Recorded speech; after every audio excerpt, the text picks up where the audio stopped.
Good evening. I am Shannon Sproul, author and CEO of SMS Right On Publishing, and I am your host this evening for Visionaries Talk Back. Very excited tonight because we have personal safety expert Pete Canavan joining us today. Pete is well qualified to speak on the topic of personal safety in both the digital world and the physical world. He has helped thousands of his clients and students learn how to stay safe from online and offline threats. Pete's extensive experience comes from his work as an IT security consultant, martial arts and self-defense instructor, university public safety officer, and event security professional. He is familiar with many of the threats that face all of us in both public and private settings. This enables him to provide others with the practical, actionable, and effective solutions to personal safety threats. Please welcome Pete Canavan, who will speak to us today about personal safety and how to be safer from various threats to our personal safety in both the digital and physical world. Pete, welcome. Hi, Shannon. Thanks for having me. Yes, thank you for joining us. So just some housekeeping before we get started. Pete's going to bring some very valuable information to us today. So please share, like, and share this video so we can get it out to your family and your friends. And also, if you have questions for Pete, in the comments sections, feel free to post questions if you have any. So Pete, we're going to jump right in. Sure. And we're going to talk safety. So what is the easiest way for an individual to improve their personal safety? The number one thing is to not get complacent and always to be aware. Okay. When we are used to doing things every single day, for example, going to the same supermarket or walking our dog down the same streets or taking the same route to work or the gym, we get complacent. We don't pay attention because, hey, I've driven down the street, 100 times before. I've walked down this aisle in the grocery store 1,000 times before. And so we don't pay attention. We expect things to be the same that they were today as they were yesterday. And I think that's the biggest problem is people's awareness drops and they don't pay as much attention as they should. And that's when you can get into trouble. Wow. And when you say that, I think about it, as you were saying that, I think about me and my day-to-day journeys. And you're right. I don't think about it. I do this every day and I just go out and do it. Right. And so does everybody. I mean, we're all guilty of it until you begin to be more aware of it. And so, I mean, I always say that, you have to be armed with awareness. Because if you're armed with awareness, it's not like you're armed with some other weapon, a gun or a knife or something. Awareness is something that can never be taken away from you. So if you always arm yourself with that, you won't be surprised if and when something, happens to you or nearby. Right. Okay. Is the most immediate threat to personal safety online or offline, and why? I would say that online safety is the biggest concern at the moment, simply because we all spend so much time there. Much more so in front of our computers and our phones and our iPads and everything else than we do walking around town. So there are a lot of threats that now exist in the online world that didn't exist a lot of years ago. We used to have bullying. Now we have cyberbullying. There used to be stalking. Now there's cyber stalking. So a lot of the threats that existed, previously only offline now have sort of, moved into the online world, where they can then move offline from there. So if you're stalked, for example, in your Facebook page by somebody, they may now know, hey, I'm going to the gym every Tuesday and Thursday. Well, guess what? Next Tuesday, they might be waiting for you when you show up at the gym. And so these are all things that I think that the online safety is of paramount concern. We have to be really careful about what we're sharing and who we're sharing it with. And I tell people, think twice, post once. Yes. And it's funny you mentioned that, because me and my husband just had this conversation not long ago about how when people go away, they're quick to post, I'm leaving Saturday for vacation. I'll be back Sunday of the following week. You're letting someone know you won't be in your house. Unbelievable. Yeah. Unbelievable. And so many people do it, like you said, and I don't think they even think about the safety of it. Or what they'll do is they'll think, well, I told my neighbors I was going away, so they're going to watch the house. Really? Are Yeah. they going to be up at 3:30 in the morning when Yes. somebody decides that's a good time to break into your house because everybody's sleeping? Yes. That's where, you got to, post all that great information when you get back, all the pictures, everything you did, everything you ate, whatever. But while you're away or before you're going away, don't let people know, what's going on. It doesn't even have to be going on vacation. It could be, I'm going to see the 7 o'clock movie tonight. Okay. Well, somebody only needs an hour or less to bust into your house and empty, your computer and your flat screen and whatever else of value it's in your home. And so don't even do that, I tell people. Okay. All right. Great advice. Great advice. Why are our daily routines, I guess you sort of answered that in a sense, but why are daily routines a threat to our safety?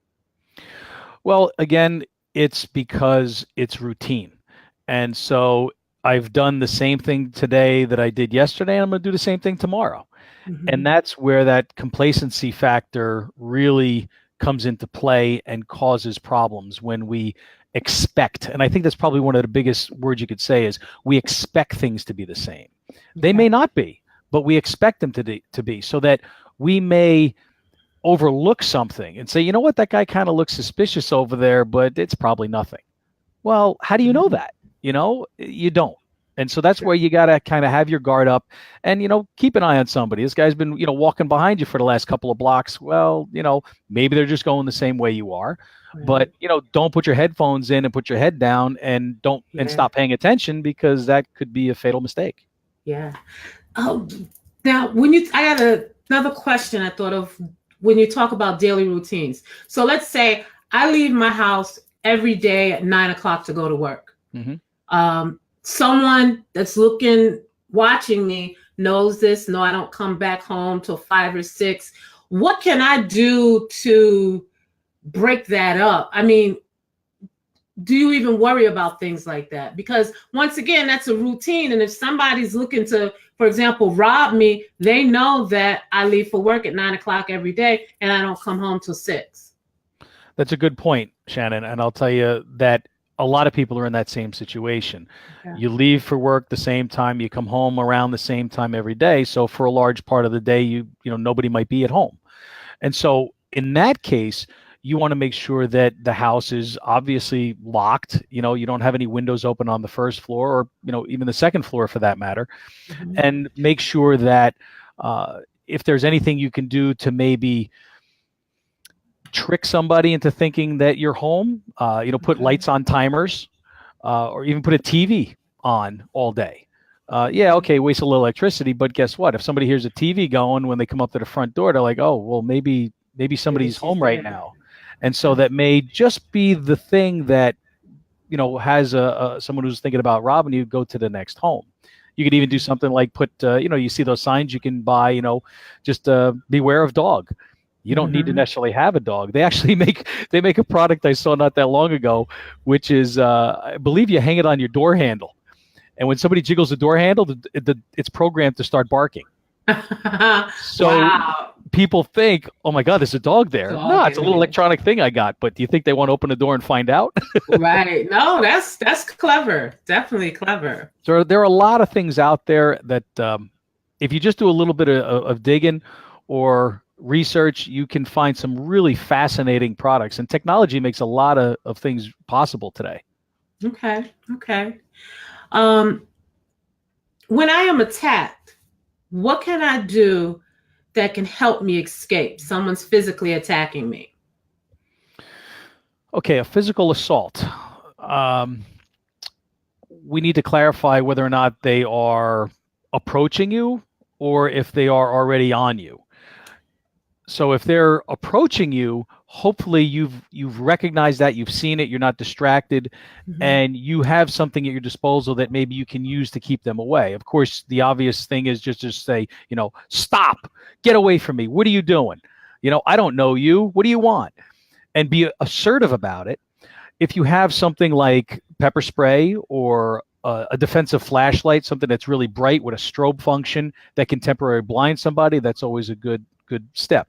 Now, getting to the point where that doesn't work, or maybe somebody approaches you from behind and they now are on you. Maybe they're trying to put you in a headlock, or they've got you in a bear hug. What you need to do first and foremost is understand that even with no self-defense training whatsoever, if you can bring your mind to get into what I call the warrior mindset, which means that you are going to prevail through whatever is currently happening to you, no matter what.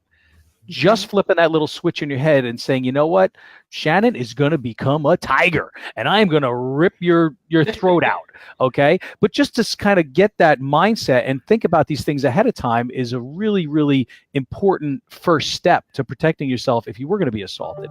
Now, that being said, you also want to, if you are striking or need to try to escape somebody, you want to go after soft targets, and you want to follow the center line of the body. So you want to attack the eyes, you want to attack the temples, you want to attack the nose, the throat is a great one. I was telling somebody on a recent interview that if you take your finger and you simply run it right up on top of your breastbone, you'll feel where there's an indentation right there. Okay. If you just push in there, oh boy, does that hurt.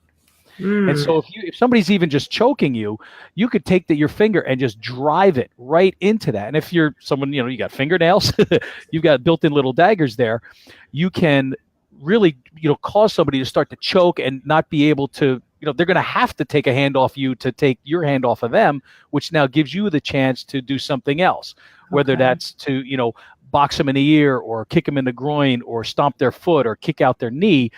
These are all targets that you want to follow. Like I said, the center line. So we came down to the throat, of course, the solar plexus, the groin for a guy, and knees are a great one because just a straight kick right out at somebody's knee can cause the knee to dislocate, which is going to, first of all, it's going to hurt like heck. But secondly, they won't be able to stand up. So when they fall down, you get to get up and run away.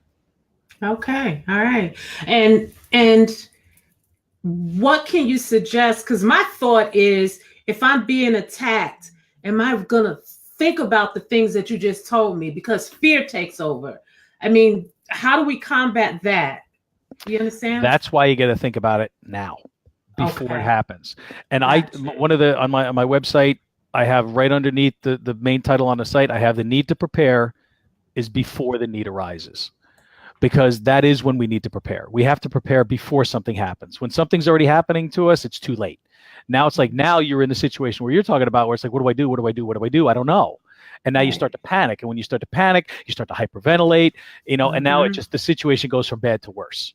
Okay. And so if you simply tell yourself right now, today, that if I'm going to be attacked, better yet, I tell people, don't say if, when.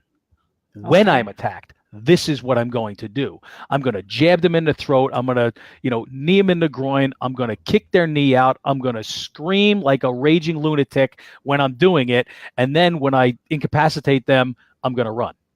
Okay. And so you kind of, you play a scenario over in your head. A lot of people, they don't like to think that. They think, oh, it's not going to happen to me. Why do I need to trouble myself by thinking of such a thing? Well, I'm here to tell you that no, it can most certainly happen to you, because every single person who's ever been attacked or a victim of any sort of violence, or really any tragedy for that matter, the first thing they all say is the same. I never thought it would happen to me. Yeah. Yeah. And so if you understand that, no, it can happen to you, then it begins to give you some sort of insight into what you can do when something occurs. Like we were just talking about your routines. If you're at the supermarket and you're walking to your car and somebody comes up to you, what would you do? Most people in the audience right now are going, I don't know. I kick them in the knee. There you go, right? You try to keep the car between you and them. You if you have to, and if it does come to physical confrontation, then you do some of the things that I'm talking about, and in an attempt to really fight for your life, because in a fight for your life there are no rules. There's no such thing as fighting fair. So anything goes. You gouge the eyes, you scratch, you poke, you claw, you kick, you do whatever it takes so that you're the one that's going home and seeing your family at night. And the other person, they're going to regret that they picked you to pick on to a cost. Okay. Okay. All right. Um, let's talk a little bit about online safety. Is there a way for individuals to surf the web anonymously? There are ways to do that. There are programs that allow you to basically, they're proxy servers is what they're called. And what they allow you to do is connect to the internet through them. And so when you connect through this other server, what it does is it anonymizes you. So it gives you like a random address. And then when you go to other websites, your address isn't your quote real IP address on the internet. So places that you're going don't know you're actually coming there. And some of them are pretty sophisticated. They'll bounce around different servers and things. So if you need anonymity online, that's one way to do it. Although I will tell you, it's going to slow down what you're doing, because now instead of you going directly to a website through, just your internet provider's computers and servers and routers and things, you're now bouncing through other layers of connections. And each one of those layers is going to slow you down a little bit. Okay.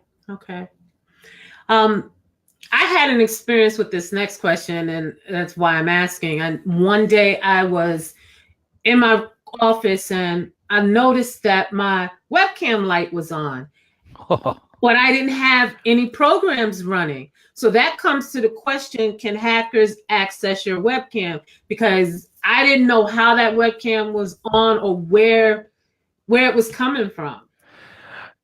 The scary thing is, and I don't want to scare people, but it is scary.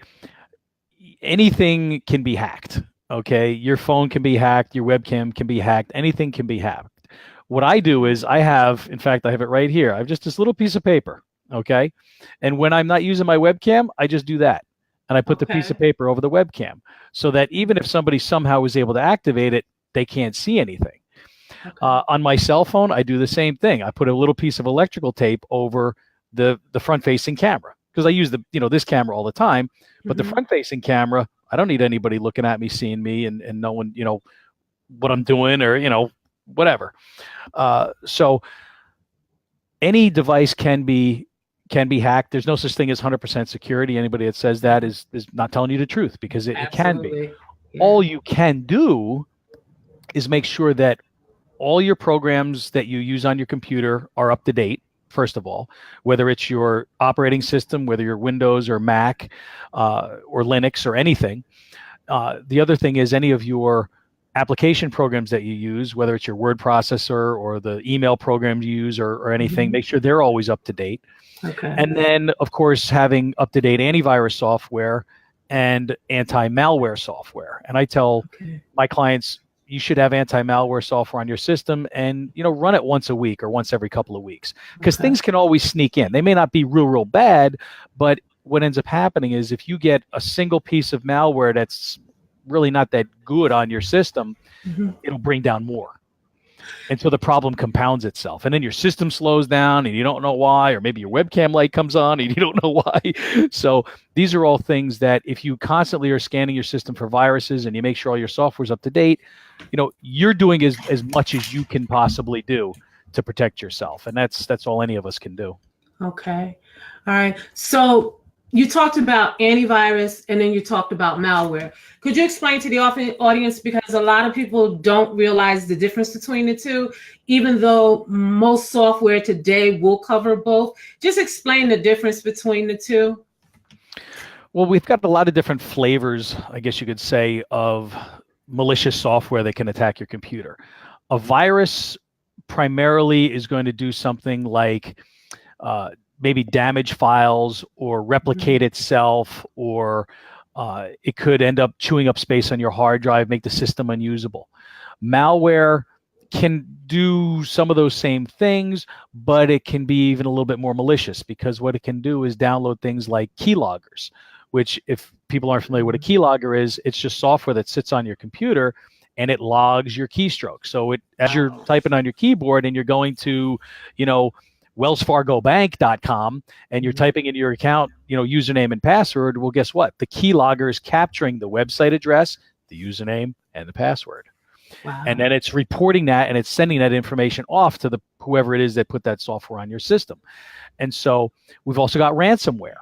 And people have seen a lot of this in the news over the last few years. And ransomware is really scary because it's basically holding your data for ransom, just as if it was holding and kidnapping a person and holding them for ransom. Yeah. And if you don't pay the ransom, your data is essentially gone, because ransomware encrypts your data with such strong security and encryption, you can't crack it. It would take years and years and years and super fast computers, many years to crack these encryption programs that are being used. And so you've got two choices.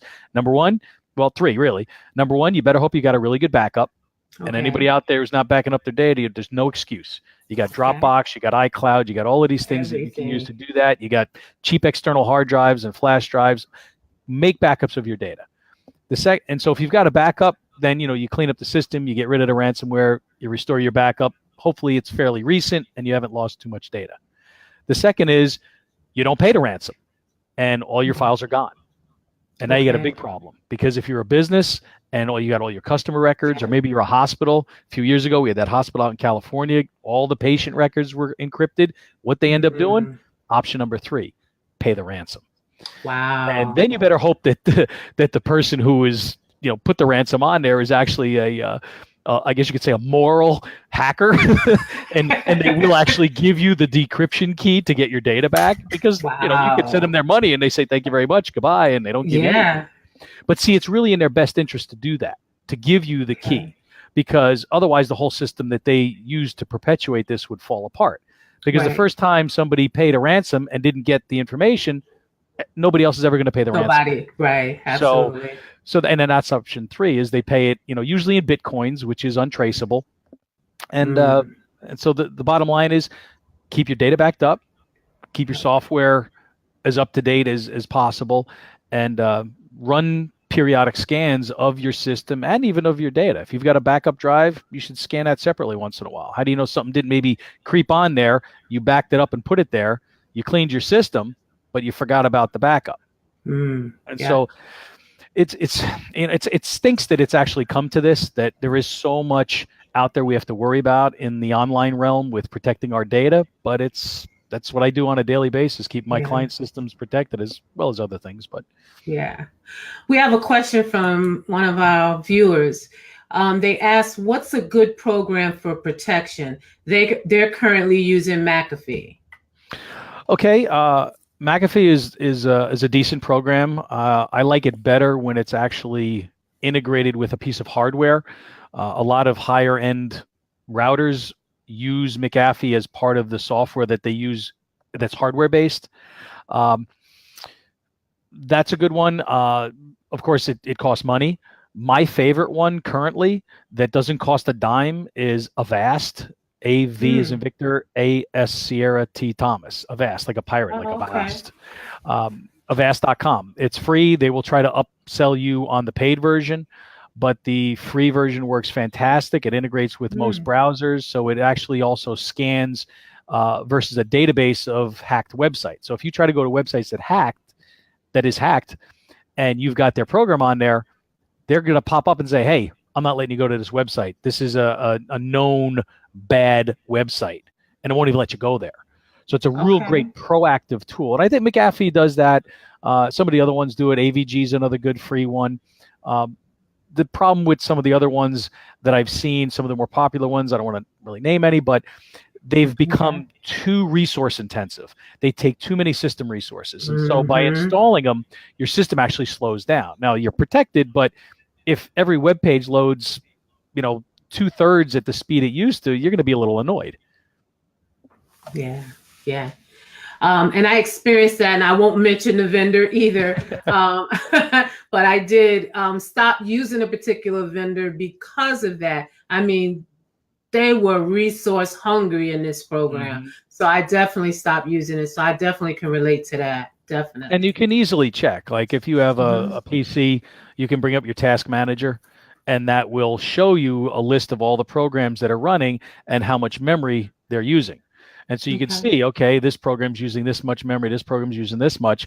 And if you see some of the ones that you're using for, say, your antivirus are taking a huge percentage of your available memory, you may want to think about uninstalling it and putting something different on. Okay. And that just right there could speed up your computer. Okay. The big one, identity theft. How do people protect themselves? It's happening like crazy out there. What are some of the things that we can do to protect ourselves from identity theft? I was just looking at some data the other day, and I think so far this year, I think there have been over 9 million cases of identity theft already identified in the United States. It's startling how, I mean, the FBI has identified it as the #1 crime in America is identity theft. And so for people who think it's not going to happen to them, I got news for you. It is a very big problem.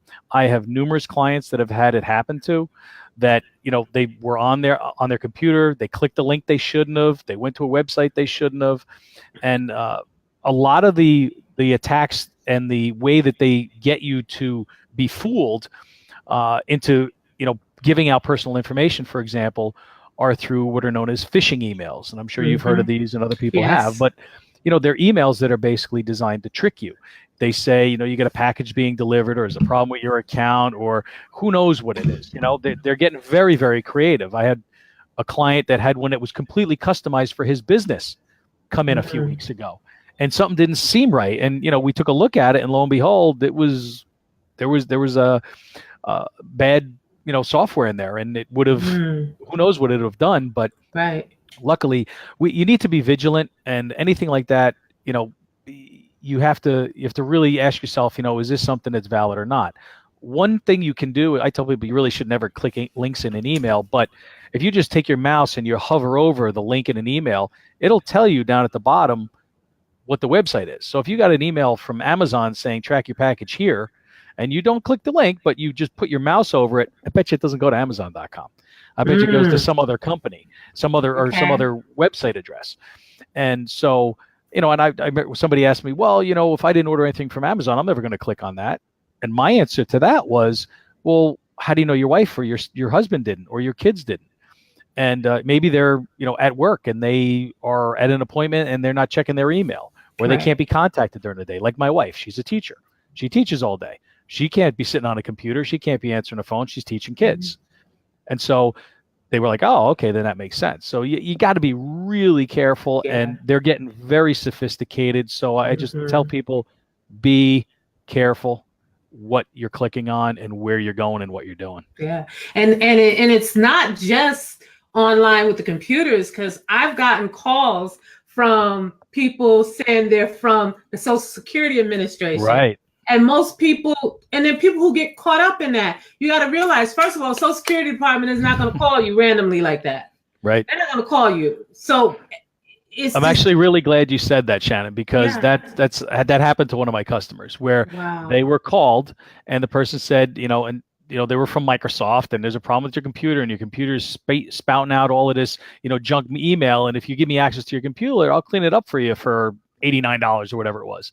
And the lady was like, really? Oh my God, I don't want that happening. And she gave them the information. Oh my God. And they got into their bank accounts, and thank God their bank recognized it. But they could have been out well into the 5 figures in terms of how much money they could have lost had the bank not found that. I mean, could you imagine seeing your bank account drained of, you know, $15,000 or something overnight?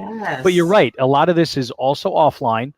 And if you are getting unsolicited phone calls from people that are saying, as you said, from Social Security, from the IRS, from Microsoft, most of that stuff is all bogus. Yeah. And then of course the other place that people can pull information off the web about you are places like Facebook. So if you're posting on there where you work, what your dog's name is, what your kids' names are, and all of this other information, now people can use that. They can send you an email, or they can call you and say, hey, there's a problem with little Johnny at school, and I need to know whatever. And people think, oh my God, there's a problem. My kid is, yeah. Oh, what do you need? Immediately, your first indication and your first, you know, sort of thought is, I'll give you what you need to help my kid, or you know, whatever the case may be. So very, you know, very crazy the amount of things that are going on today. And the example you just used, I think it goes back to what you said. People think that could never happen to me. Or they just don't think about it, you know? And I personally think people put too much information on Facebook, I but think both of there's us. some people that put things up there. I'm like, why are you posting that for the world to see? And I think Facebook is a good thing and a bad thing at times. I think it's how people use it. I think it's a great thing if it's used properly, and people don't realize how they put themselves at risk, or they just don't think about it. Right. I mean, and if you set all your security and safety settings inside of Facebook and all the other social media accounts, that's a great first step. But I mean, I've talked to people who it's like, they get random friend requests and they think, "Ooh, it'll boost my friend numbers." Well, if that person's really not your friend, why do they want to be your friend? You got to ask yourself that. Do they want access to your account? Do they want to see your photos? Do they want to read through your timeline and see who you are and what you do and where you go? And this now gets back into like the cyber stalking and things like that, where there are people out there and that's what they do. They're basically, instead of phishing with email, they're phishing with Facebook. They're putting out friend requests to all of these people. Like, ooh, that person's a president of a bank. I'm going to try to friend him. Maybe I can trick him into giving me his dog's name, and that's just the combination to the safe. Or, you know what I mean? Like, there's just all of these things that, because people are kind of lazy. I mean, let's admit it. And so they don't want to change their passwords all the time. They want to make them simple and easy to remember. So what I tell people is, as long as we're on that subject, make your passwords longer. They don't necessarily need to be complicated, but they need to be long. Any password over about 12 characters long is pretty much uncrackable. And so you make a phrase, like maybe you love Aruba. Well, make your password, I love Aruba 2018 or something, And so it's a real long password. It's easy to remember, maybe a little bit of a pain to type in, but you're not going to forget it. And it's going to be really hard to crack. And along with that, changing it frequently is what I've been always told. You should. But if it's really long, you don't have to as often, I would say. Oh, okay. Okay. And it's funny you mentioned that, because I signed up for something recently and I was creating a password. And it was the first time I've ever seen it deny my password and say that it needed to be 12 characters or more. Oh, okay. It usually says 6 or 8. Yeah, 8's usually the biggest one. Yep. Yeah, I've never had one to tell me 12, because I was like, 12? I got to think of something with 12 letters and numbers and stuff. But yeah, that was the first time I ran into that. Yeah, and I think you're going to start seeing that more and more, because it comes down to the limitations of the technology that's used to crack passwords. Anytime you get beyond about 10 or 12 characters, it takes a really long time for any of these password cracking programs to crack your password, because all they're doing is just going through every single combination, character 1, every combination, character 2, every combination, and just keep going through. So if you extend that by just a little bit, that means it's going to take their programs that much longer to try to crack your password. And again, it goes back to being an easy victim. You're not an easy victim. They're going to go onto somebody else's computer. It's going to have an easier, shorter password they can crack. Gotcha. This is some very, very great, useful information that you've shared with us. Before you go, what would you leave the audience with if you had one, to wrap up and sum it up, one tip that you can give them when it comes to safety? I would say always be aware of the people, the objects, and the places that you go, and don't allow yourself to fall into the trap of complacency. Okay. And if anybody would like, I have a free online safety checklist, so they can go through the checklist. Some of the things we're talking about today, plus a bunch of other ones, at my Campus Safety University website. It's campussafetyuniversity.com, and that is a website I've created specifically for college student safety. And my latest book that just came out is The Ultimate Guide to College Safety. And I kind of built the website as a resource to assist with that. But there's that freebie there. And then they could learn more about me at my name, PeteCanavan.com. And what was the campus one again? Campus Safety University.com. CSU. Okay, all right. Pete, thank you so much. You've shared a lot of great information with us. Thank you for being on the show, and have a good evening. All right, Shannon, thanks for having me. All right. Have a good one. Thanks. Bye-bye. All right, guys. I hope that you got a lot out of this episode. Pete shared some great information, a lot of things that we take for granted in our day-to-day routines. So once again, his website is campussecurityuniversity.com. Check it out. And if you have any other questions, feel free to email me and we'll get those questions to Pete. Once again, thank you so much for joining me. And as always, have a blessed evening. Until next time, God bless.